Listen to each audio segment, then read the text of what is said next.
This is Benoit Blanc. Mr. Blanc is a private investigator of great renown. I suspect foul play. I have eliminated no suspects. Will you explain it to us then, Detective?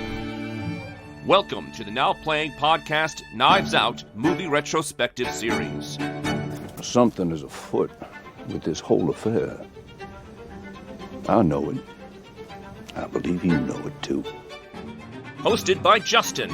Welcome, gang. We got a great weekend. Arnie. I cannot overstate my gratitude to be here. And Stuart. Crew, we've arrived. Disruptors have assembled. This episode will contain detailed plot spoilers and strong language. Now, I'm going to record this just to make things easier. We hope you enjoy the show. All right, when's the murder mystery start?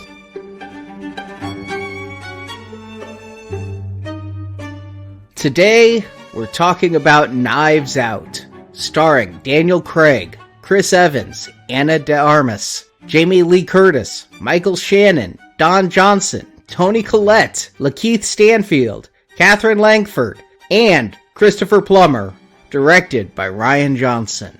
This is Arnie, the now playing co-host who instinctively pulls at loose threads on my parachute. And Stuart. And I say this is Justin. And I say you're going to be doing that foghorn leghorn accent the whole show. Think I'll drop it.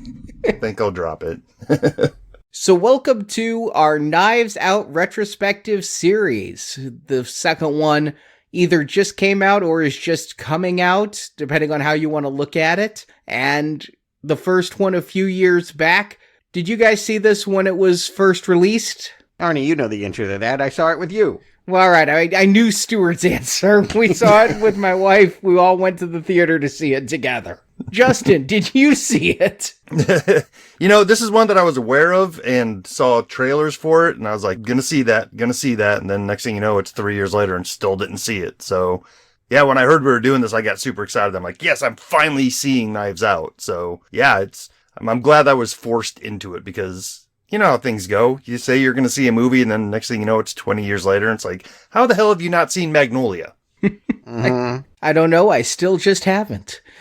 It's good, though. I was glad we were able to have a newbie to this series on this. I always like it, especially with mysteries, to have the fresh perspective. Yeah, I'm coming in green. And it was kind of weird, Arnie, like, you know, we talk all the time about movies, but rarely do we sit down and watch them together. And even rarer still does it feel like we go to see a movie just because we both want to see it and not because we were going to cover it for the show. There was no thought of that. Like, we were just like, wouldn't it be fun to go see this thing that kind of looked like Clue? That was my thought, was, you know, for our generation, the reference point for a drawing room murder mystery is the flop 1985 board game adaptation movie that I always loved. Saw it in theaters, and we, you know, maybe one day we'll do a proper podcast review too, but that was my thought going to Knives Out. My wife has always been a huge fan of the Clue movie, so I didn't have to twist her arm too much to have her sit down and watch this movie with me. So that was the selling point I used too. I'm like, hey, it looks like it could be a modern day Clue. That is weird, though, that's the closest thing we have, isn't it? Is a parody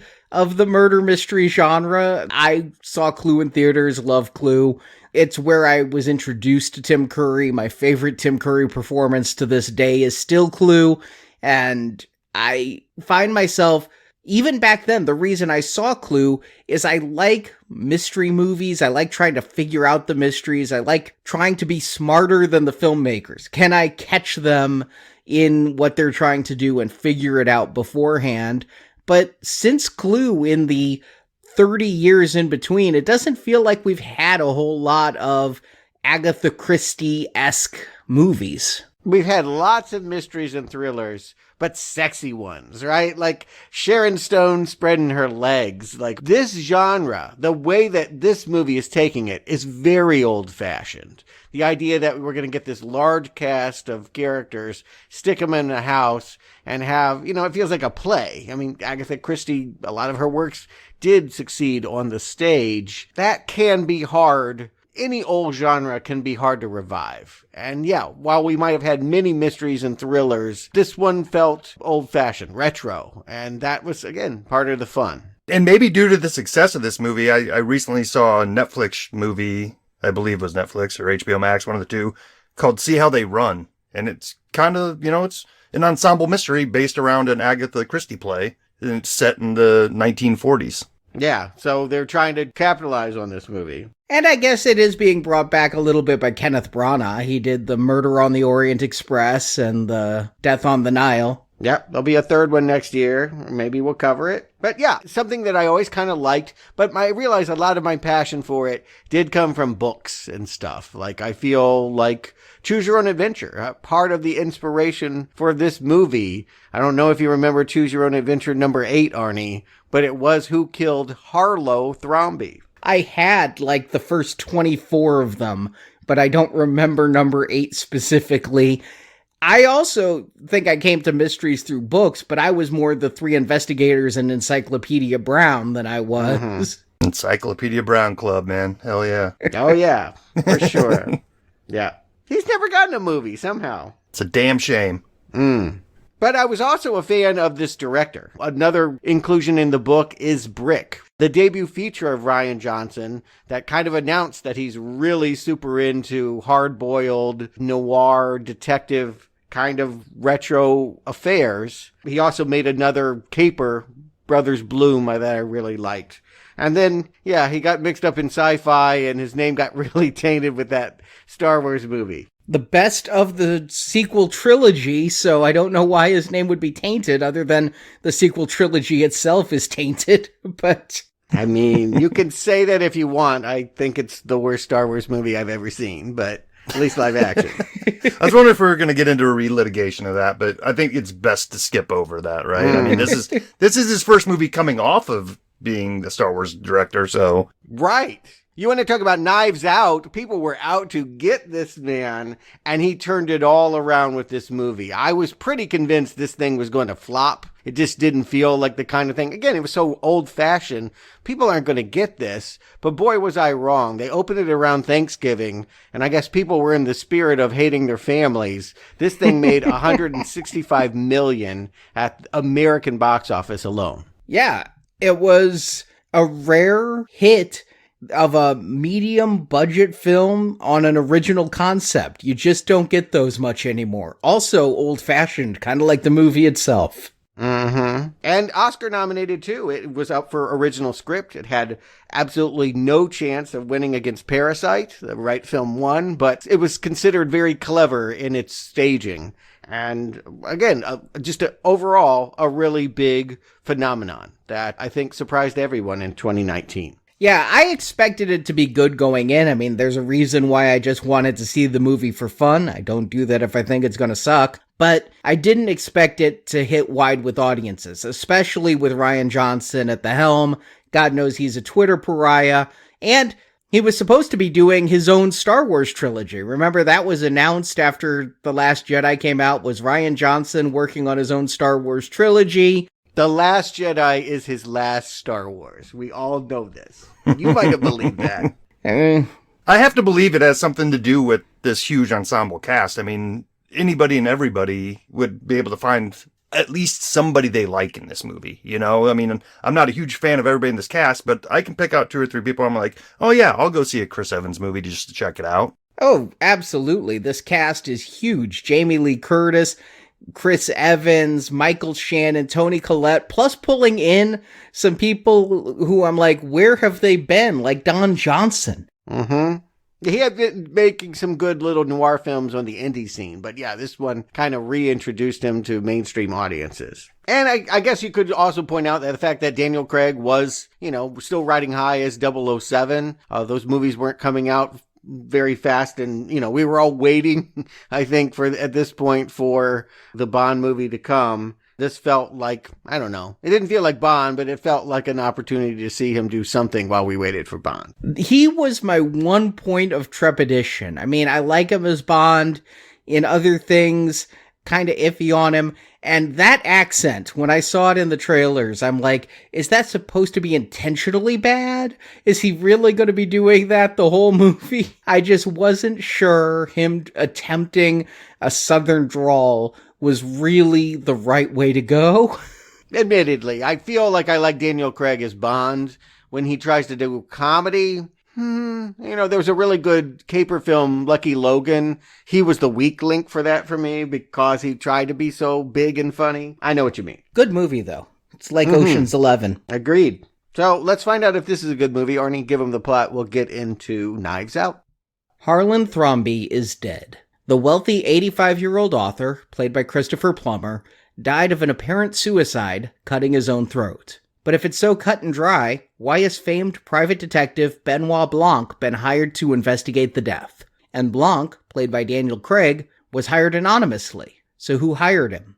It turns out there's more to Harlan's death than a simple suicide, but who was involved? It seems everyone had a motive to murder the old man. Harlan had confronted his son-in-law Richard, played by Don Johnson, about an affair he was having, cheating on Harlan's daughter Linda, played by Jamie Lee Curtis. Harlan's son Walt, played by Michael Shannon, had just been fired from running Harlan's publishing company. Harlan's daughter-in-law Joni, played by Toni Collette, had just been cut off financially after Harlan discovered she was stealing from him. Yet with all those motives, the one who's literally covering her tracks is Harlan's nurse Marta, played by Ana de Armas. The night of Harlan's death, she had mixed up his drugs and given him a lethal dose of morphine. To protect the innocent nurse from an honest mistake, Harlan quickly killed himself. It may have worked, but the pressure on Marta increases exponentially when it's revealed Harlan had changed his will, writing out all his children and leaving his substantial estate entirely to Marta.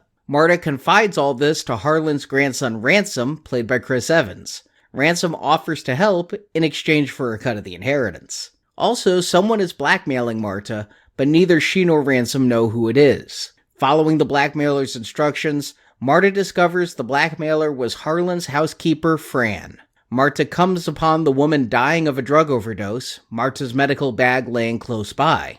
Blanc figures out this case. While Marta did mix up the drug vials, she did not kill Harlan. That murder was plotted by Ransom. Harlan had told Ransom everything was being left to Marta. The grandson, who relied on Harlan's money to live, hoped to kill the old man before the will could be changed. Ransom snuck into the house and switched the drugs so that Marta would give a lethal dose of morphine. So when Marta accidentally switched the vials, she actually gave Harlan the correct doses. Ransom realized if Marta was convicted of killing Harlan, then she'd be forced to renounce her inheritance, so Ransom not only leaves clues that Marta killed Harlan, but he also framed Marta for Fran's murder, and was the one who anonymously hired Blanc to come and expose Marta.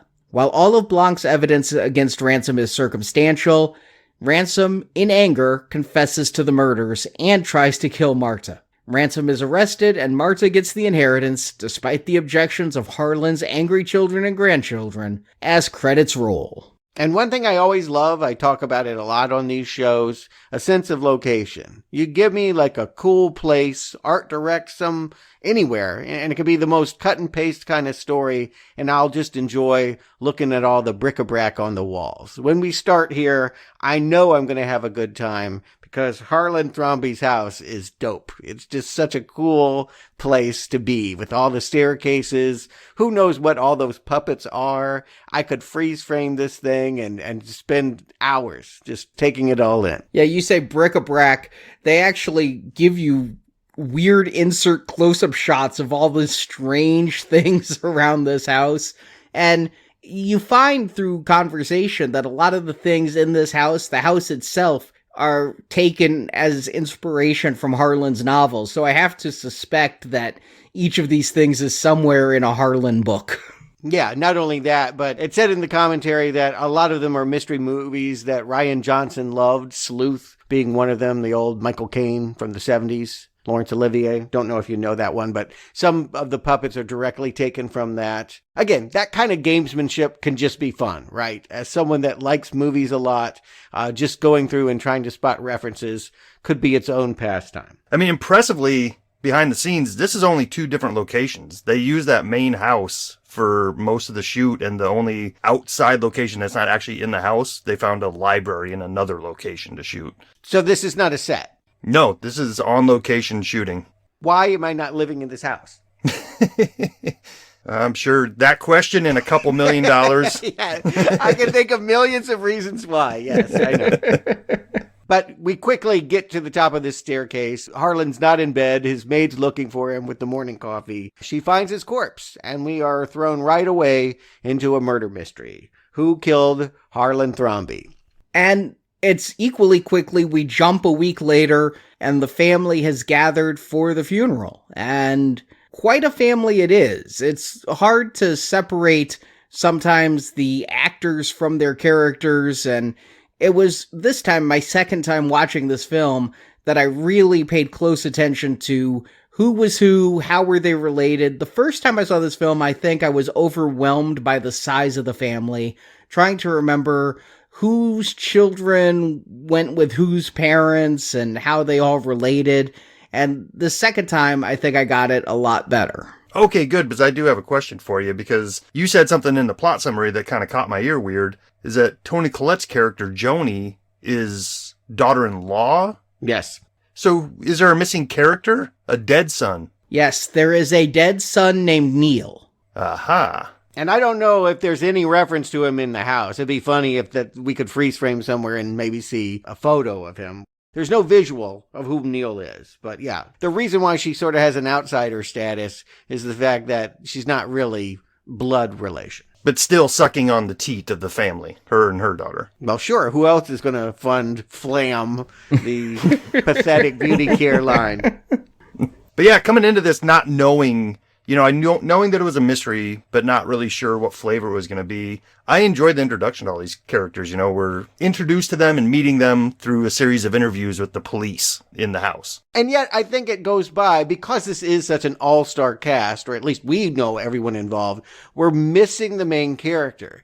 I forget the fact that the story is, the engine of it is Marta, that actually they tell us who at least believes they've killed Harlan Thrombey. In the next scene, she wakes up in a panic, like guilt-ridden. She wasn't invited to the funeral, but she's sure invited to the police inquiry.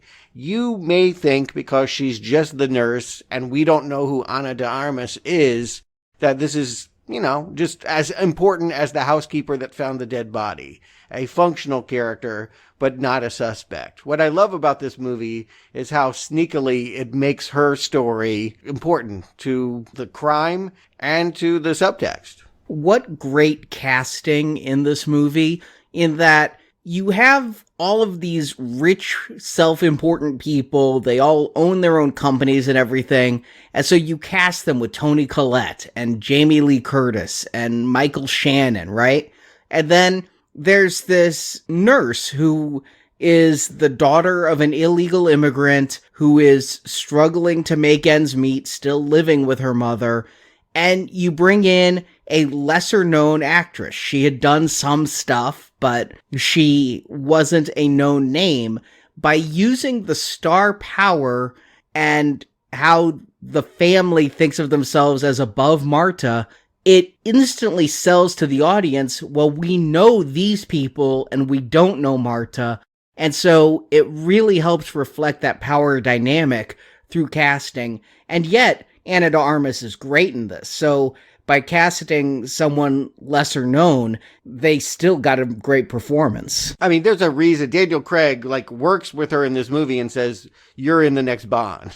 You're in No Time to Die. And indeed, she has the best moments in that movie as well. She is the scene stealer in all the Cuba moments of that last Daniel Craig movie. Yeah, but I mean, you hit it right on the head here right out the gate, because a miscast in this role could sink this whole movie. If we're not on board with Marta's character and feel the heart that she has, this whole movie goes down the tubes. If we see her as a sinister or even slightly underhanded character, this whole plot just unravels right from the get-go. Yeah, it's interesting because she is the star of the movie. I will make the argument she is the focal character, but because we're trained by genre, we're looking at the detective. The detective is always the most important person in any mystery, but he's actually kind of an antagonist. We actually worry about Marta being discovered because we like her so much, And very early into this, we realize that she probably is responsible for Harlan being dead. I didn't suspect her on my initial viewing. I didn't catch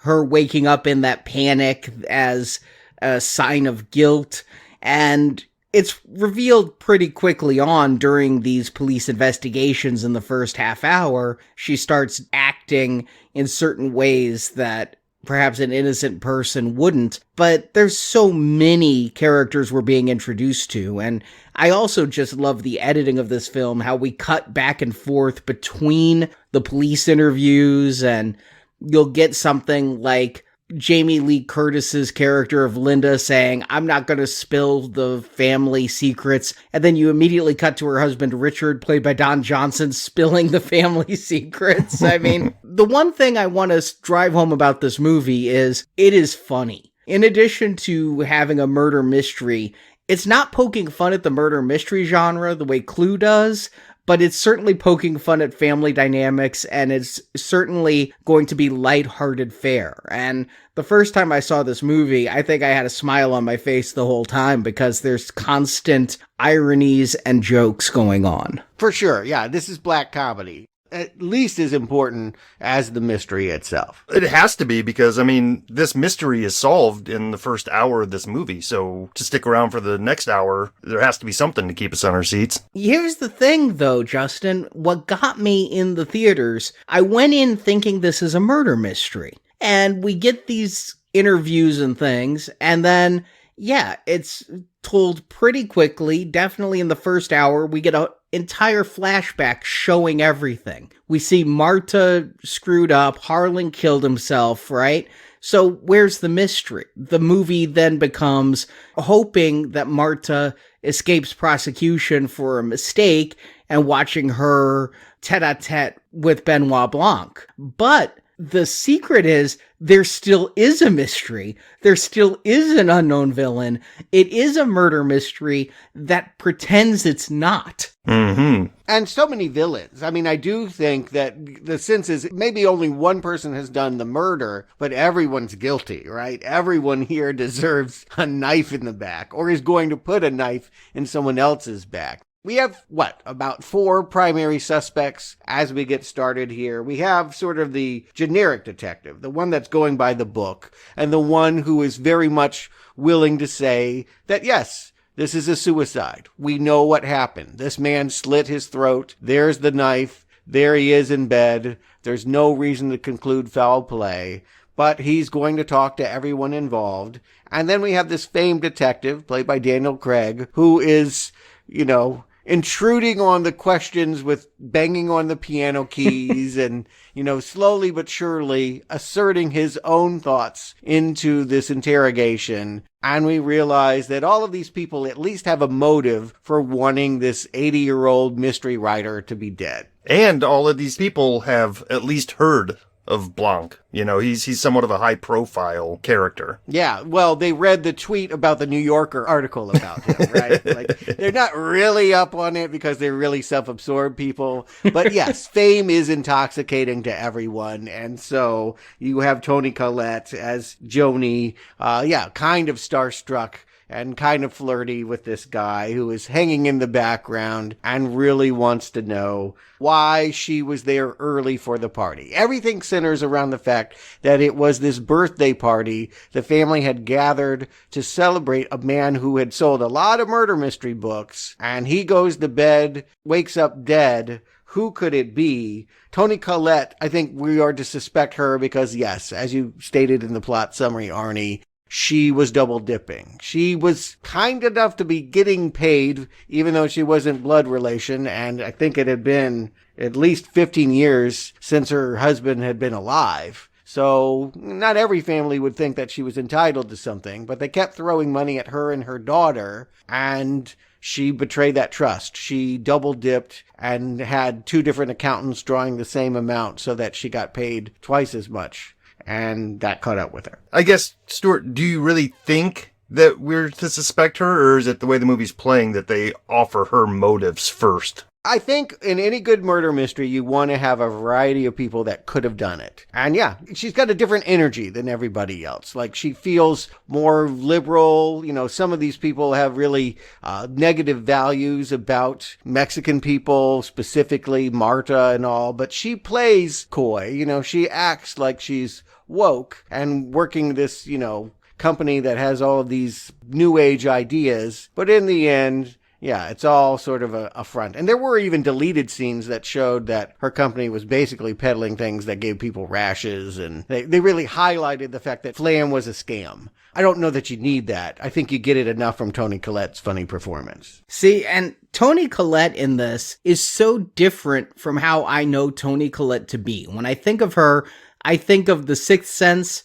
and I think of Hereditary. And she is so serious in those films. Her flighty performance here, her ditziness, she plays it so well. But I remember when I saw this in theaters thinking, wow, that's Toni Collette. That is not at all what I expect from a Toni Collette performance. Her star-making role was Muriel's Wedding. She did come about in romantic comedy. Yeah, that's what I was about to say. Oh, I remember that film. I saw that back in the day. When she was still Australian. Yes. And you mentioned Marta being Mexican. One of the funny jokes in this is the entire family's subtle racism. I don't know if Marta is Mexican, because at one point she's called Peruvian, Brazilian, Paraguay. I mean, they just, every single time the family mentions her, they mention a different Hispanic country from which she comes. Yeah, because when Marta shows up there for the questioning, everyone is telling her, oh, you should have been at the funeral. I was in your corner. I was outvoted. Well, if everybody wanted her there, then why wasn't she there? I think it's obvious. The fact that they pretend to know her, but don't, you know, the daughter gets indignant that someone calls her the help, but later will abuse the knowledge that her mother has a legal status against her. Yes, these people have knives, and they will stick it into your back when you're not looking. But of course, they want to seem like compassionate people. Oh, I mean, yeah. I mean, it's right there on the screen that another aspect of this movie is a dagger in the heart of neoliberalism. I mean, it really is just kind of taking a swipe right at the people who will say the right things in the right places, but they act a completely different way when you're not around. So, I mean, such is family, right? And you see it turning on each other. We see that in that Jamie Lee Curtis's Linda is saying, I took my millions and built a realty company from Dad, whereas my brother Walt, played by Michael Shannon, he just got the rights to the publishing. And, you know, like he was just handed something. Again, that resentment plays out between the two of them throughout the movie. And you see the way that they judge each other's children, both of which are questionable. Yeah, the neo-Nazi child who's doxing liberals online and doing all this alt-right troll, I think he's called, is rather an amusing caricature. But I have to say, I love these family dynamics. Not to get too personal, but I feel at home with these people. I could be related to them. Yes, yeah, I won't say anymore, but I've known you for a long time, and I've known your family, and I do feel like I've had a few dinners that are not unlike this. I mean, it feels like dinner with the Tannenbaums, just, you know, no Prozac needed this time. I mean, it feels familiar in a way, yet everybody on screen is bringing it to their characters, you know? I mean, we've already talked about a lot of them, but so many people in this movie aren't American, and they're doing heavy or non-existent American accents throughout this movie. Toni Collette is Australian. She's gotten good at hiding that. Daniel Craig is British and doing a southern draw, and several other characters here are acting out very nicely with these vocal performances. Yeah, I like the cast. And just to round it up, just to call out the other suspects here. So Walt is a suspect because he wanted Dad to sell the publishing rights, right? Movies are where it's at. I think it's funny that he says that we got a deal at Netflix because this movie's sequel is going to be made by Netflix. But basically, Dad is firing him. And so that's the motive, right? You're no longer going to be in charge of something that you never had the right to control. You know, that was the way Dad puts it. I wrote these books, not you. Why are you even saying what should happen to them? Ouch. Okay, that's a reason to kill, certainly. And then, yeah, maybe Linda doesn't have a good reason. Jamie Lee Curtis seems, innocent enough, I guess. She wouldn't want her dad dead anyway. But her husband is having an affair, and Harlan knows about that and is wanting to send her a pink letter that will reveal that. Or supposedly that's the fear. That's Don Johnson's fear as he has that fight on the night of the party. And again, motive to kill. Yeah, I think what it is each child's family has one suspect. And in one case, it's the child himself, Walt, Michael Shannon's character. And then in the other two cases, it's the in-laws. It's Richard or Joni. Yeah, but Ransom is the son of Jamie Lee Curtis and Don Johnson. Yes. Right. And you wouldn't suspect Captain America, would you? Well, only because he's not in the movie for the first 45 minutes. We see the same scene played out a couple different times, and it's basically a wisp of Chris Evans floating out of the scene. And it's not until the later half of this movie that he actually shows up as a character. Yeah. We know that he stormed out the night of. He fights in public. He's known as a problematic child. I don't know, maybe not a problematic child, but one that speaks his mind. He seems to be the black sheep of the family. And so he went behind closed doors and talked to Harlan about something. And yeah, the neoconservative kid heard threats. And we know that Chris Evans stormed out that night. And so, yeah, suspect number 4, perhaps. There's our 4 viable suspects. And again, it's debatable as to whether this is even murder. I mean, Elliot is insistent that this is suicide. And it is Daniel Craig who feels like I wouldn't have been hired if there wasn't foul play. I absolutely love Daniel Craig's line when talking about the kid who overheard Ransom. What were the overheard words by the Nazi child masturbating in the bathroom? Oh, just a good laugh line there. No, that pretty much sums up the sense of humor of this movie. If you can't get a chuckle out of that, then I don't know if you're going to find too much else funny here. Well, he was just paraphrasing what they were saying about each other. Again, he's talking to these people privately, and I think it's alleged that this kid is so weird that he was in that bathroom masturbating to dead horses, I think is the accusation. Dead deers. Deers, excuse me, yes. Right. So yes, again, not a lot of love lost here. A lot of people that, again, maybe would kill each other, would kill everyone to have their hands on a massive family fortune. And so anybody could be the suspect. You want to feel that in a murder mystery. And yet there's the extra twist of maybe it was all suicide. But certainly when Benoit meets Marta, he feels he's met his Watson. Here's somebody that can really help me in my investigation because she's got this awesome tell. She's the help, like it that word or not. She's been floating around in the background while all these people have talked about each other.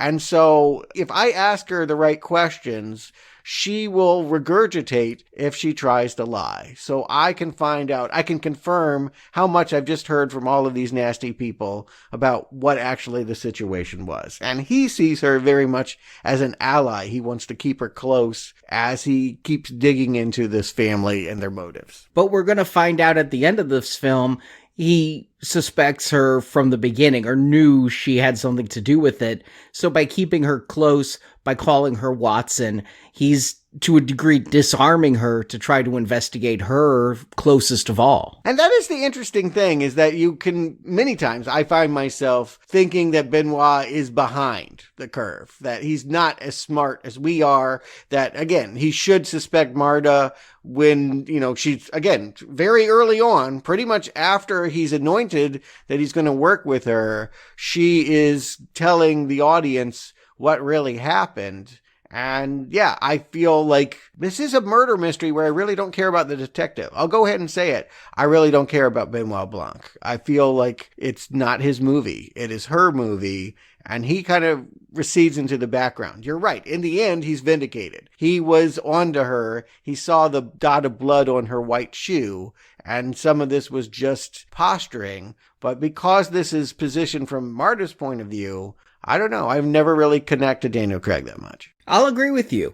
He is an agent of change in this film. He is a functional character, but we never get to know him, so therefore we can't care about him. Marta is the emotional center of this film. She's the heart of the family. She's the only sympathetic character really on screen. Not that Benoit Blanc isn't sympathetic, but he's just so stoic. We know nothing about him. You can't become connected to that character. You could just enjoy watching Craig's very broad performance. So I'll completely agree that this is Ana de Armas's film through and through. She is the character who has the biggest arc, and she's the one who we follow mostly. The entire flashback that reveals what happened that night is told from her point of view. And after we've seen it, suddenly, yeah, I think the way that Rian Johnson talks about it is this starts as an Agatha Christie and then it becomes Hitchcock. It's, Man on the Run. Suddenly, I realize she's the killer. Okay, well, talk about this night. She's asked to confirm all the timelines. We know that she went upstairs and she was one of the last people to see Harlan, left in a hurry at midnight. Harlan came down for a snack and then the body's found, in the morning. That would appear to be the entire story, except we see that she switched vials, that as the nurse, they were playing a game of Go, and because he always beats her, he flipped the board in jest,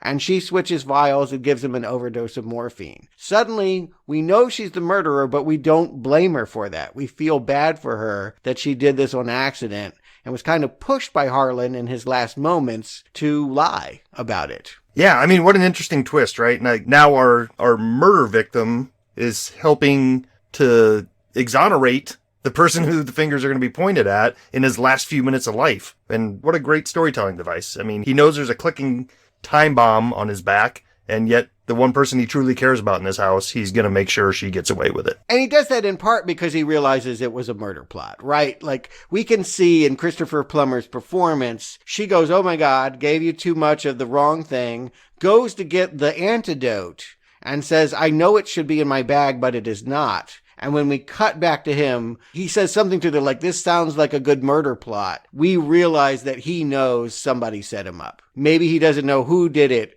but he knows that this woman has been set up to take a fall, and that's why he's willing to. He also has a line about saying he doesn't care about dying or not. I feel like that's a little bit convenient. I would care. If someone just gave me a morphine overdose, 80 years or not, I wouldn't be ambivalent about it. But I think he knows she wasn't the one that made this overdose happen. Yeah, it's a convenient line. He actually says it before the morphine overdose. He's like, I'm not afraid to die. I've had a good life. And then comes the injection. But I didn't read it as he suspected something. He starts taking notes of this. He's like, oh, this would be good to use in my next murder mystery.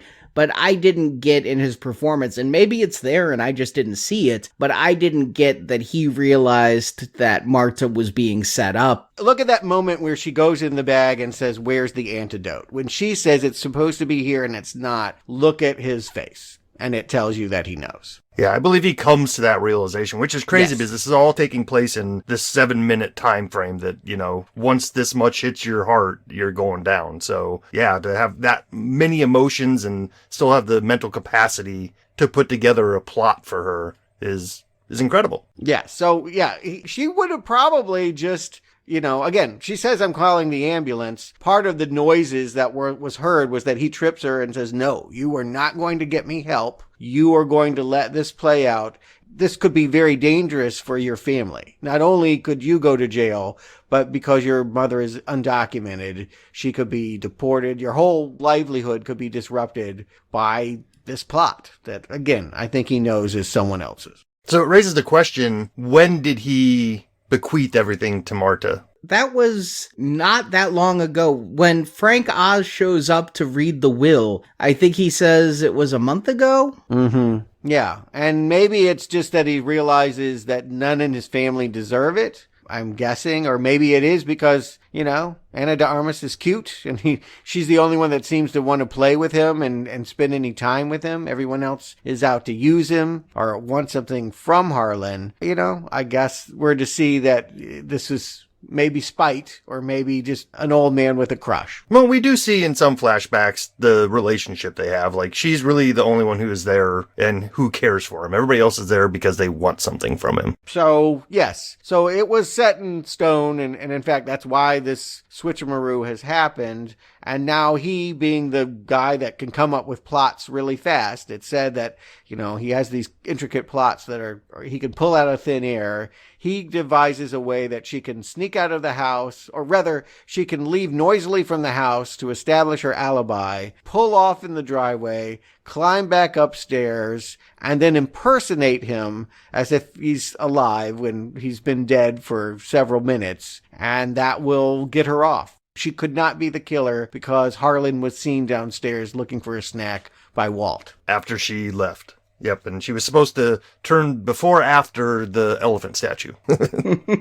Which sets up the idea that, well, we're in a murder mystery, so now we know who did it, but there's still clues to be found, like a broken trellis piece, and there's videotape evidence of her not leaving when she said she did. And if this were like the second or third Benoit Blanc movie, we might suspect that he's on to her. But because this is the first, we don't know how good he is. Again, the accent, the way that he's playing, he might be a blithering idiot. Like, he feels like a blithering idiot sometimes. So maybe she can get away with this. I find myself rooting for Marta to, throw away the trellis that broke under her foot as she was climbing up the house when the dog comes bringing it, or stomp over her muddy tracks. The security cameras is still in VHS. She doesn't do anything to that VHS, does she? She has a little magnet that she pulls out of her pocket. It's shaped like a piece of fruit. Like a fridge magnet.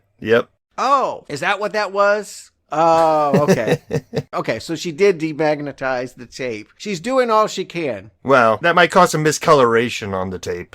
You need a real magnet to... Yeah. But again, this is a strange place to be in because normally in these kinds of movies, we're rooting to find the murderer. And here we know that the murderer did it, but really didn't mean to, or was, trapped in it, if you're figuring out that part of it. And yeah, we want her to get away. It's a weird thing for her to be chased by a detective and hoping she doesn't get caught. And it's about this time that the movie reminds us, well, why are we still here? And it's because somebody actually hired Benoit to come figure this out, which brings us back into the mystery. It's not just about Marta getting away with it now. It's, oh yeah, somebody did bring Benoit to this.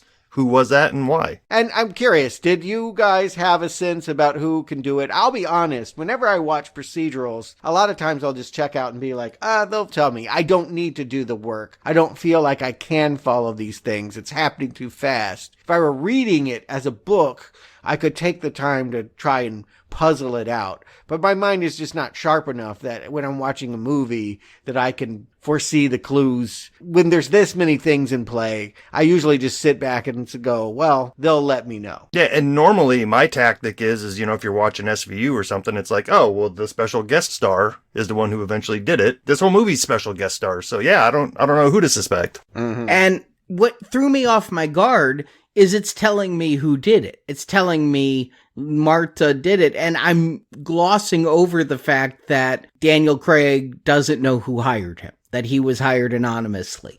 And so when they show that entire evening and show us that Marta is the accidental killer, supposedly, it throws me so off my guard, whereas for the first part of this movie, I'm trying to figure it out. That's what I love about a murder mystery movie, is I'm trying to be one step ahead of the screenwriter. I'm trying to find the clues. And when it just spells it all out, then I just kind of get off my game and I'm like, okay, there's no mystery here. It is more suspense. It is more, can she get away with it with this premier detective on her trail? Right. And the thing is, she doesn't really have a good reason to murder him. Like, why would she be a suspect? No one's even looking at her story. No one pays attention. And then they read the will. Then Frank Oz blows in here. And yes, that is Miss Piggy, Frank Oz, doing a cameo here as the lawyer that's going to read Harlan's wishes. And everyone is stunned that this servant, again, they were so kind to her, but the second that they realize that suddenly they've been screwed out of the family fortune and that someone not by blood that they haven't been looking carefully enough at, all that scrutiny is going to mean that it's going to be harder for her to get away from this. Yeah, and you know how he got Frank Oz, of course, Yoda from The Last Jedi. Oh, I didn't put that together, but okay, makes sense. I just know that, Rian Johnson, if he enjoyed it in childhood, he tries to find a way to put it into the movie. So yeah, now suddenly we're looking at Marta as somebody with a potential motive, even though we know that she didn't do it. Unless the flashback that we've been shown is somehow a manufactured memory or, trying to throw us off the scent. Are we now supposed to, as an audience, be looking at Marta, possibly? Are we looking at Chris Evans? Let's just jump to the end. I think with a name like Ransom, the fact that he is so dark and sinister and stormed out, this is about the time where he comes back into the picture. He was at the will reading, even though he knew, and this is the irony, is that he came there knowing he had been cut out. That was what the fight had been about the night of the birthday party. But maybe he just came there to watch all these people get really angry about the fact that they can't take their own advice. They told him he'd be better off without his inheritance, but boy, they don't feel that way about themselves when it's read aloud. And he grabs Marta. He whisks her away to a bar, loads her up on beans and whatever that is, knowing she's got that regurgitation tell, and then wants to know the truth. And I don't know if I'm just reading Chris Evans acting wrong or he's doing something, but I feel like I should be suspecting him, but then I feel like, is it just because he's playing this so schmarmy? You know what I'm saying? Everything he does and says in this movie, you're just like, what an ass. I just want to kind of punch him in the face. Oh, I love him, though, when he's like, oh, yeah. Up your ass, you eat shit, you eat shit, you eat shit. It is just the ultimate anti-Captain America role, right? Not only that, but if he were in a family of people we liked, we would see him as the problem child. But if he's having difficulty getting along with these people, who can blame him, right? Suddenly we like him because he's as outsider in his own way as Marta is. So when he proposes teaming up and they can split the fortune together, yeah, maybe that doesn't look like evil calculation. That just looks like make sure the wrong people don't get this money. But Marta knows this is not typical Ransom behavior. Even she's just kind of like, this doesn't feel like you. But she gets a call from the family, She had been kind of good friends with Meg, the daughter of Toni Collette's character, Joni. And Meg, is calling being like, you are going to pay for my college, right? Starting to put the feelers in there. She makes the vague promise that she's going to do right by them, whatever that means. And Meg goes and basically tells the others what she knows about. I mean, she's the only one, I think, that was talking to Marta. And so she knows that Marta's mother is illegal. And now everyone does and wants to use that to their advantage. And even a scene like that where her friend is betraying her, it can be read either way. Was she forced to do it by the family? I mean, because as we pan back from that phone call, everybody in the family's at her back. They made her do that. I don't know if they made her do that or if they were just biting their fingernails with what the result would be, because I kind of see all of that family as one cohesive unit at that point. They've stopped their squabbling because now they're all fighting Marta because they all want their cut of the inheritance. Yeah, it's unified them. If she gets all the money, then they can all be against her, whereas normally, if it had been divvied out, they would be fighting over, you got that and I deserve this. So, yes, it's helpful, and we see kindly old Walt come and just suggest that maybe she wants to do the right thing as he wields his cane. One thing I did not realize until I watched some of the bonus materials is I just thought Walt had the cane because it looked like aristocracy. I look like old money when I walk around with a cane. But he's got a broken foot, and there was a deleted scene where some kind of loan shark he's in debt, so he's desperate to get more money than he's been given. I didn't realize that. I just took it as a character affectation that he had something wrong with his leg. I didn't get any of that foot thing, but there's just so much character here with every single one of them. That one of them has a cane, didn't blink. I mean, so much character and so many characters. Like, we haven't even mentioned that Harlan's mother's still kicking around this house. You know, she's seen quite a few of these things. You know, she actually sees who eventually is guilty of this. You know, she saw Ransom leaving that night, and she said it out loud earlier in the movie. I love it when they ask how old is she, and they're like, we don't even know, because Harlan was 85, and this is his mother. So that puts her at like, what, at least 103? Triple digits. Yeah, triple digits for sure. And yeah, well, of course that's going to play into senile jokes that when we see Marta trying to leave through the slapstick of that, she winds up, you know, she's told don't be seen by anyone. She winds up straight dab in the middle of the window where this old lady's looking out. And what does she say? Ransom?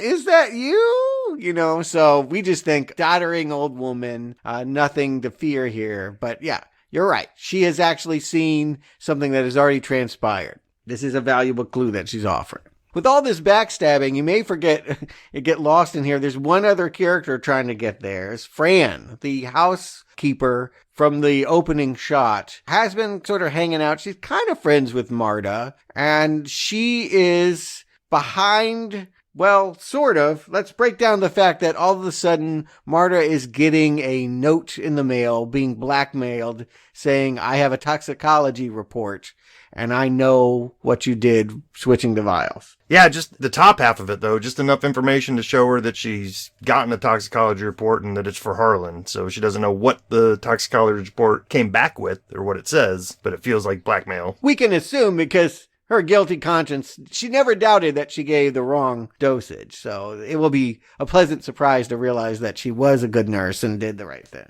And we're not supposed to know it was Fran. We just know somebody is blackmailing Marta. And seeing this the second time, I remembered Ransom was the main villain, but I didn't remember the details of this blackmail plot. And so I'm thinking that Ransom is the one doing the blackmailing for the sake of manipulating Marta, but it's really like he's passing it on. Fran is trying to blackmail Ransom, who's then passing this header on and passing the meeting stuff on to Marta in an attempt to frame Marta for Fran's murder. Yeah, what does Fran know? I need to parse this out because it gets really dense here. But she, at an early scene, was talking about some Hallmark movie where someone was being poisoned to death. She's saying it to Marta, which sounds to me like she suspects Marta has been behind poisoning Harlan.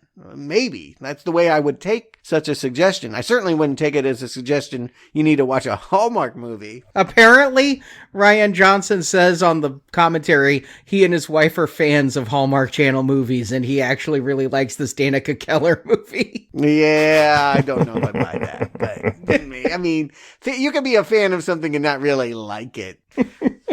You know, there's other ways to appreciate things. We have our brown arrows, right? Yeah, that's true.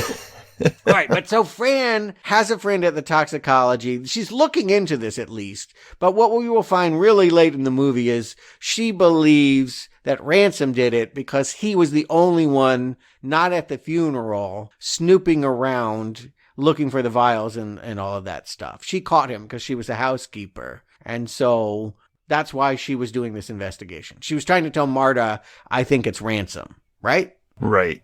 Okay. Yeah, and Arnie, you said possibly trying to blackmail, but like I'm not sure that that's clear on screen. It might have just been out of the goodness of her heart or that she cared for Harlan or whatnot. But either way, it's played so that we're supposed to think that Ransom knows that Marta did it at this point. Yeah, well, Fran sent that toxicology report header to Ransom, Right. And says, meet me at 10 a.m. tomorrow. So that's what looks like the blackmail going on there. And then when Marta shows up, Fran is looking at her and goes, you did this. Or does she say, Hugh did this? Because Ransom is the middle name. His first name is Hugh. And so they get that little way to play with it. We're thinking that Fran is blaming Marta, when in fact Fran is giving us the answer that it was Hugh. And a little bit tricky filmmaking. In the making of, they do actually say that it was said two different ways. The first time she does say you, second time in the memory, she says Hugh. So it is misdirection in the audio track.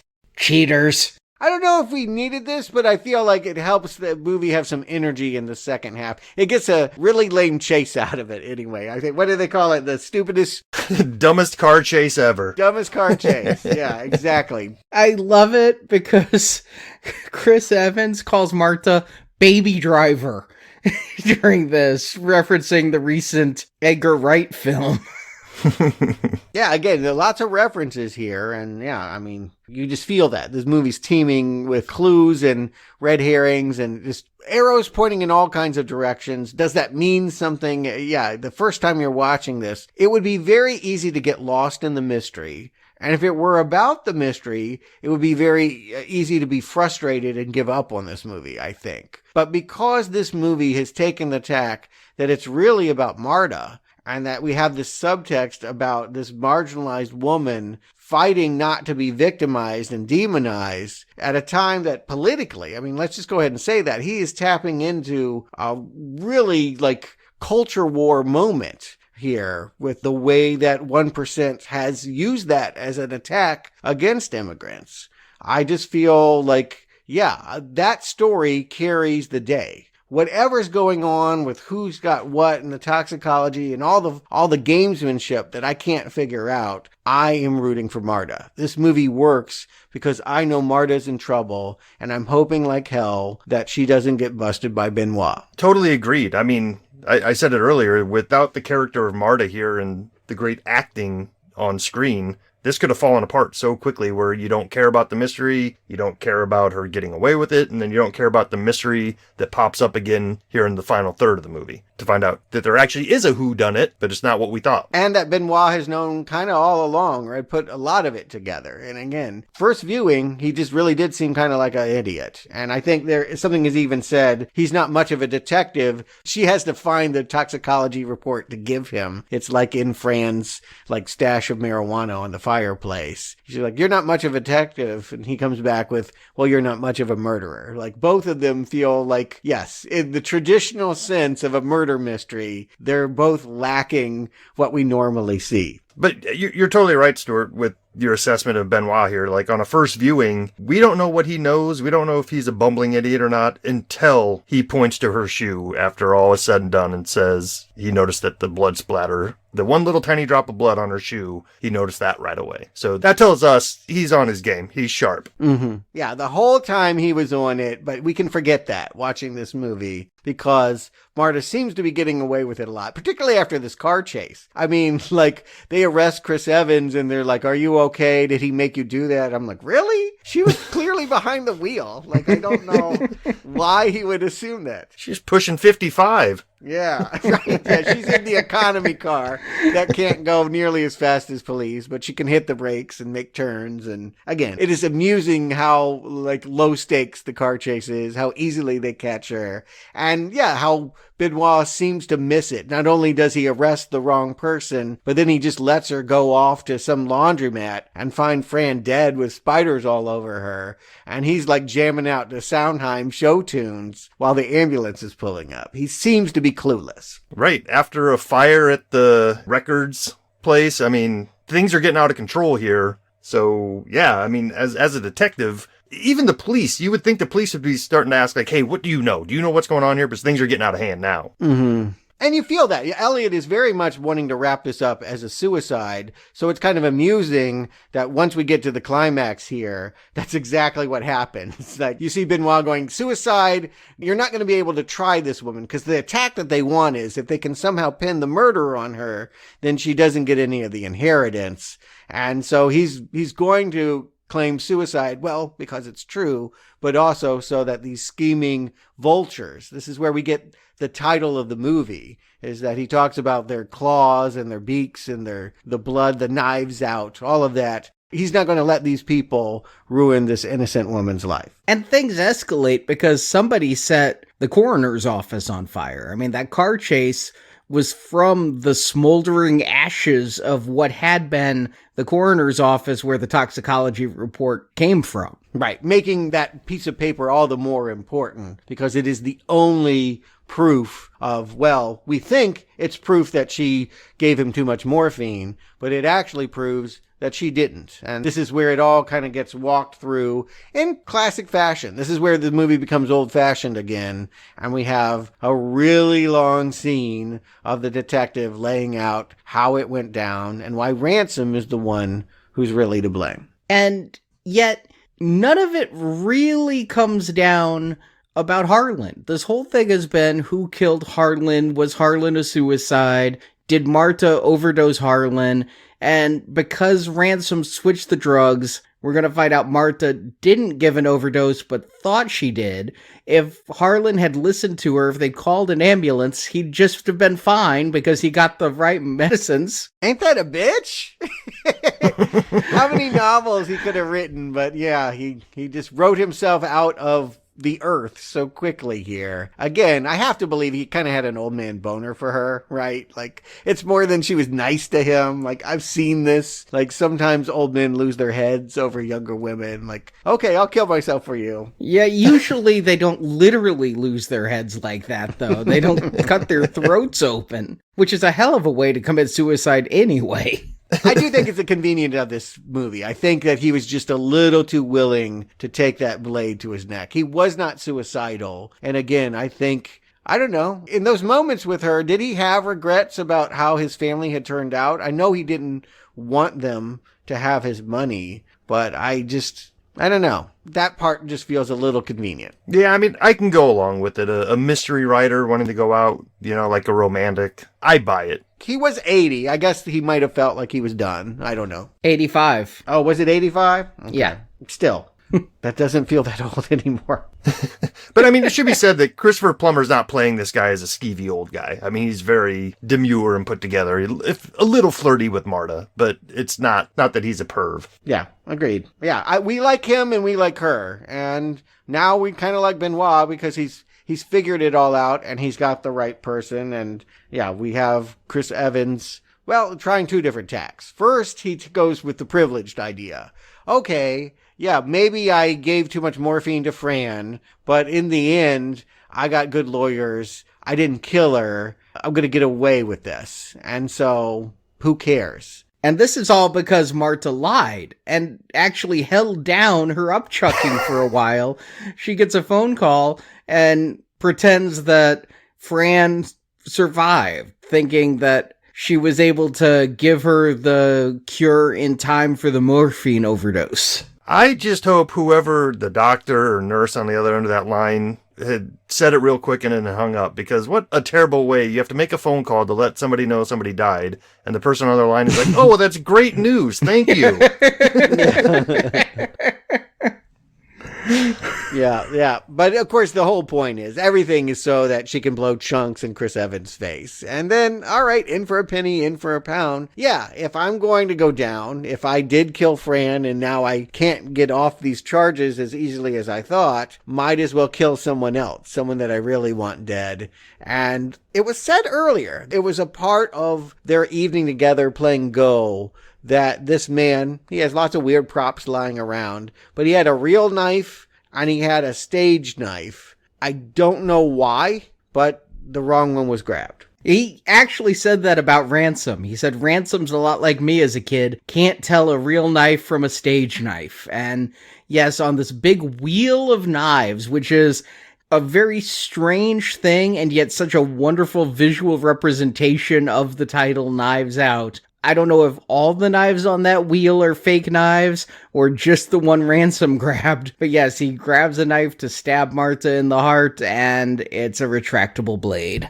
Right. Yeah, it would be too weird to actually kill her. I mean, that would be too dark for this movie. This movie is twisted, but again, I feel like it's rightfully PG-13. It's for the 13-year-old that, yeah, has problems with their family, but doesn't want nihilism. It would be awful to see her go down. We want it to be traditional enough that the villain doesn't get away with it. Chris Evans is hauled away in handcuffs while Don Johnson is screaming that he's going to get him off. And we see some more justice happen here as well. This is the pink letter, the one that supposedly was going to tell all the secrets that John Johnson was up to with his mistress. Well, when he broke into the desk earlier, there was no writing on it. I had figured this much out. I'm like, Jamie Lee Curtis talked about how her dad talked in code and you had to speak in his language and play his games. And like you said, we all read Encyclopedia Brown books growing up, so.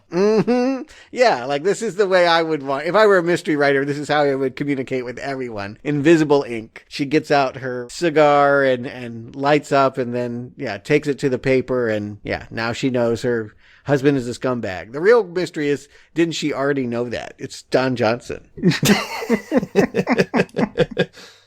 Yeah, even without the letter, should she be surprised? I don't think so. And then the final question. Again, what should Marta do?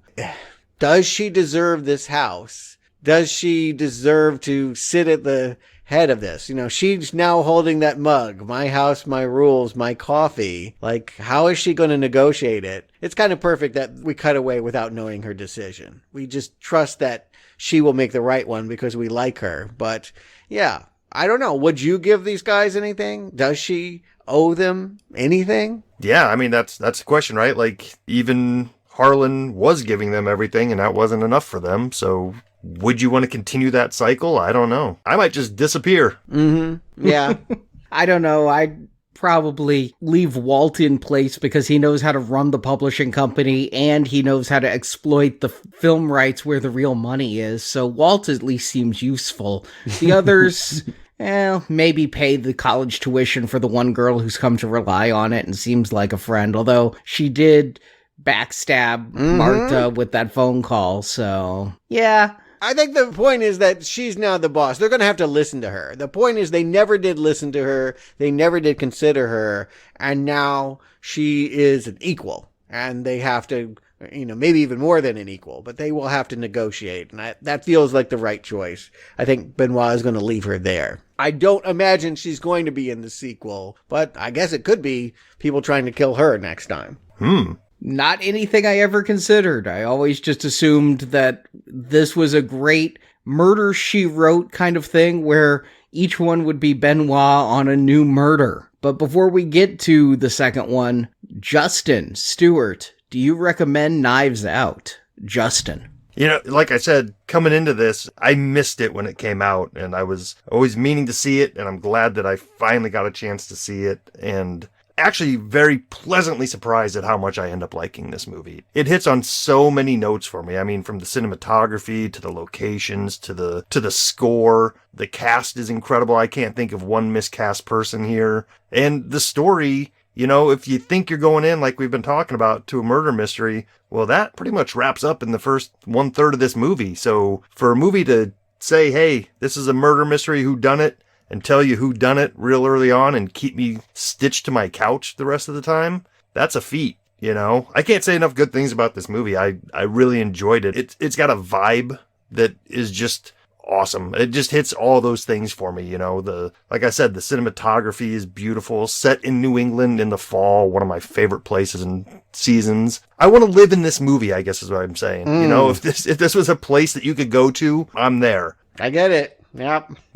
I can't give it a high enough recommend. This is probably one of the favorite things that I've sat down and reviewed with Now Playing. So yeah, this is my highest recommend. Wow. Stuart. Yeah, and it's rare that I have this experience. The last time I think I felt this way was when I watched the original Pirates of the Caribbean in theaters, which is to say that I went in thinking, oh, I might like this, but it's too old-fashioned, right? It's like this creaky old thing that nobody's going to get. It's going to fail. Murder mystery, pirate movie, those are bygone eras, right? But no, they managed to tweak a formula, and really all the cliches play for a modern audience. Knives Out really is a very contemporary story. I want to emphasize that modern part, really, because that's the true surprise. It'd be one thing if Rian Johnson said, okay, I'm going to do a retro cute thing where there's a lot of trapdoors and a dollhouse full of murder and vice.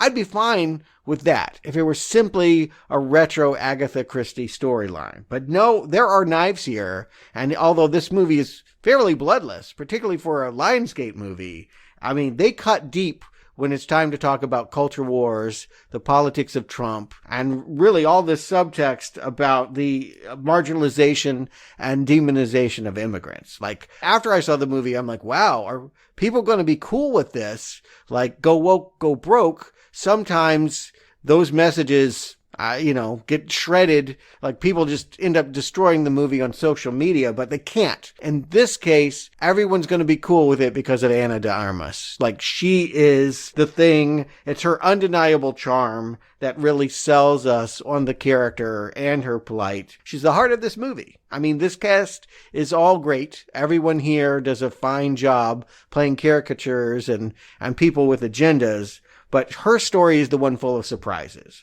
She goes from being the person in the background to being the killer to being someone we're really rooting for to being someone that really administers the justice against these one percenters. Yeah, I just love watching her in this movie. And it's to my sadness, really, to realize that she's not going to be Watson in the next one. Like, I've already looked. I'll be honest with you. I've already looked at the next one, even though they probably could have gone that way. I'm not sold yet on Daniel Craig, but I'm sold on her. And I'm sure going to miss her next time because I think she's at least 50% of why this movie works. And yeah, it's a great homage to the past. It's got comedy. It's got mystery. It's got political bite. I really do think that it's a very solid recommend. Yeah, watch Knives Out. And 3 for 3. And you talked about the modernization, Stuart. And one of the things I absolutely love is this film's incredible attention to detail. If you look, Martha's phone is cracked on the screen. When she gets a call, it says maybe be Blanc. It's truly modern in a way that feels 100% real. The verisimilitude oozing off this screen sells it entirely. And yeah, when I went into this movie, I expected a good murder mystery, but what I didn't expect is what Justin talked about, which is the vibe of the film. The fact that it is so amusing with the family attacking each other just so viciously and so cutting, and just the true awfulness of these people when the Nazi child calls Marta an anchor baby. I mean, it's just these horrible things that they're saying, and yet because they're playing it broad, it's funny because you're laughing at the Nazi kid. You're not supposed to American History X this and really believe that kid is going to be dangerous in any way. And yeah, this film has amazing performances across the board, from the most minor role up to Ana de Armas. I can't say enough about the cast, but really the hero of this film is Rian Johnson. If you look at the writing, this is one tight script. The way the plot unfolds when things are revealed is counterintuitive, telling us about 45 minutes into the movie, Marta did it all, and then still saying, okay, there's an hour of movie left. That could really run the risk of getting an audience bored, and I'm never bored during this film. It constantly keeps me engaged and amused, and yeah, I don't think the first time, I can't really remember, but I don't think I knew Captain America did it, and that's a nice twist as well. So yeah, it's a very strong recommend, and to me, Knives Out isn't a person, it's a vibe. And even though I just expect it's only Daniel Craig back for the next one, if they can keep this vibe, then I'm up for as many of these as Rian wants to make. Yeah, it's certainly a rebound after what I will call the stumble of Star Wars. And again, it really looked like his career might be over with that film. And now there's a new direction for him, for James Bond. That movie made close to $1 billion.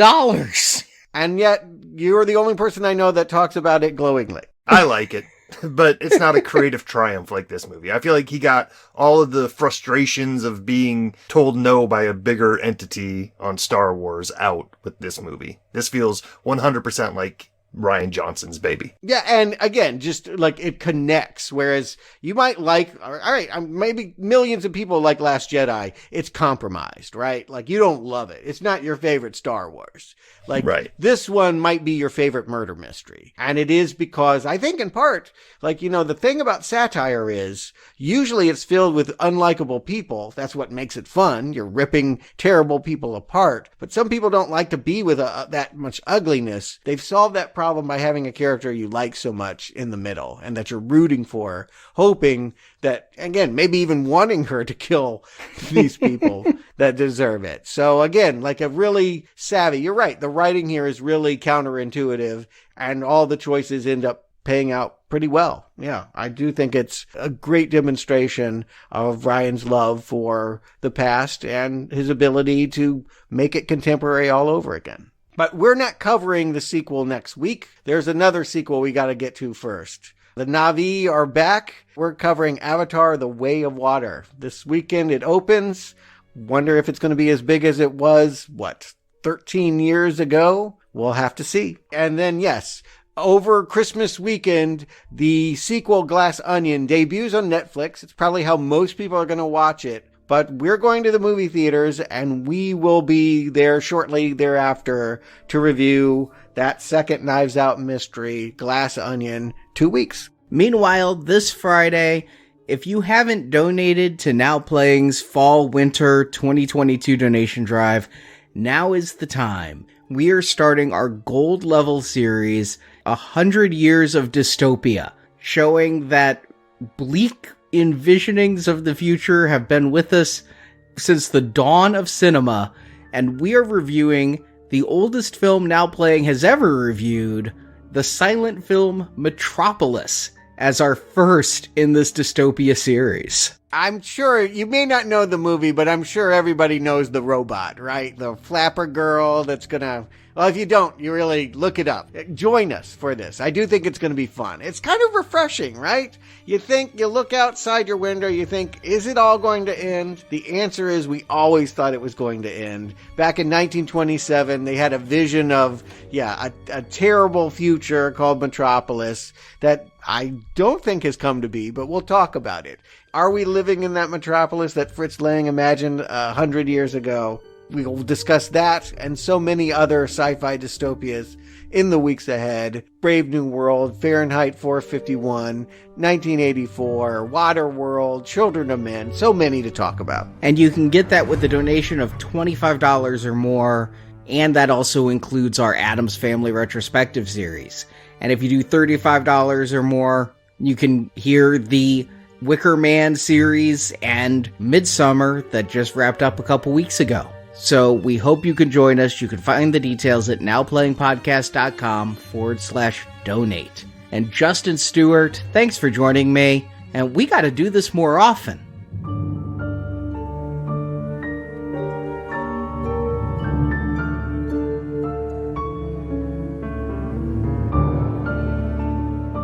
Strange case from the start. A case with a hole in the middle. A donut. I feel the noose tightening. One central piece, and if it reveals itself, the fog would lift. Thank you for listening to this Now Playing Podcast movie review. We hope you enjoyed the show. You guys fans? Big fan. I'm a big fan. Help us spread the word about this show by leaving a 5-star review on Stitcher, Podbean, iTunes, or your podcast store of choice. You will find me a respectful, quiet, passive observer of the truth. Want more reviews like this one? In the archives section of NowPlayingPodcast.com, you'll find more than 1,000 in-depth movie reviews from our panel of hosts. Are you baiting me, detective? On our site, you can hear reviews for every installment in the world's biggest film franchises, including the Marvel Cinematic Universe, Star Wars, Spider-Man, Batman, X-Men, James Bond, Middle-earth, Jurassic Park, Fast and Furious, and Transformers. I expect it's going to be about something, if not extraordinary, then at least interesting. Plus, we have individual movie reviews, such as Titanic, E.T., Inception, Big Hero 6, Ready Player One, Pulp Fiction, Apocalypse Now, Dr. Strangelove, and hundreds more. The game is afoot. Hey, Watson? And come back to NowPlayingPodcast.com next Tuesday for another all-new movie review podcast. I think this could be the best thing to happen to all of you! Support from listeners like you keeps Now Playing Podcast on the air. Do as I say, and everything will be just fine. You can donate directly by tapping the support button at NowPlayingPodcast.com. So how about it, Watson? And you can join our crowdfunding campaign for early access to new episodes, exclusive reviews, and bonus reviews. I trust your kind heart. Need more Now Playing? Subscribe to our In Focus weekly newsletter for exclusive digital download giveaways, celebrity interviews, behind-the-scenes insights, and more. Sign up through the subscribe page on our website and get it delivered to your inbox every Friday. I anticipate the terminus of gravity's rainbow. Now Playing Podcast is produced by Arnie Carvalho. You know, this is an interesting and efficient method of murder. Associate produced by Jason Latham. My presence will be ornamental. Now Playing is edited by Heath and Arnie. Damned if I don't get more tired every day. Tired of what I do. Now Playing credits read by Brock. I think you have something you want to tell me. The opinions expressed in this podcast are those of the individual hosts and may not reflect the views of Venganza Media Incorporated. Everyone can lie. Well, almost everyone. Venganza Media Incorporated is not affiliated with, and this podcast has not been prepared, approved, or licensed by any entity that created the film analyzed herein. All movie clips and music included in this podcast are the intellectual property of their respective copyright holders. They are included here for the purpose of review, and no infringement is intended. So I guess I will find the right lawyers. Now Playing Podcast is an exclusive trademark of and may not be used without the express written permission of Venganza Media Incorporated. This is stupid with two O's. Now Playing is a Venganza Media production, copyright 2022, and no part of this show may be reproduced, repurposed, or redistributed without the written permission of Venganza Media Incorporated. All rights reserved. Who is that guy? And why are we doing all this again?